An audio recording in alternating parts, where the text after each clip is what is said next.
প্রিয় শিক্ষার্থীরা, অনেক সময় আমাদের পক্ষান্তর করতে হয়, যে এক পাশ থেকে আরেক পাশে চলে যায়। সেক্ষেত্রে আমাদের করণীয় কী? সেক্ষেত্রে যদি এভাবে যোগ থাকে তাহলে আমি প্রথমে শুধু সংখ্যাকে ওই পাশে নিয়ে যাব।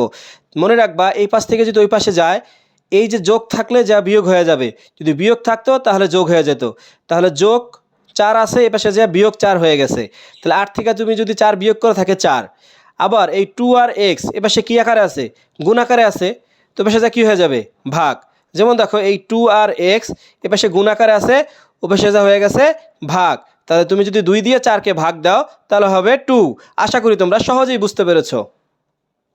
আমরা আবার বলি, এ পাশে যোগ থাকলে এ পাশে বিয়োগ হবে, এ পাশে বিয়োগ থাকলে এ পাশে যোগ হবে, এ পাশে গুণ থাকলে এ পাশে ভাগ হবে, এ পাশে ভাগ থাকলে এ পাশে গুণ হবে।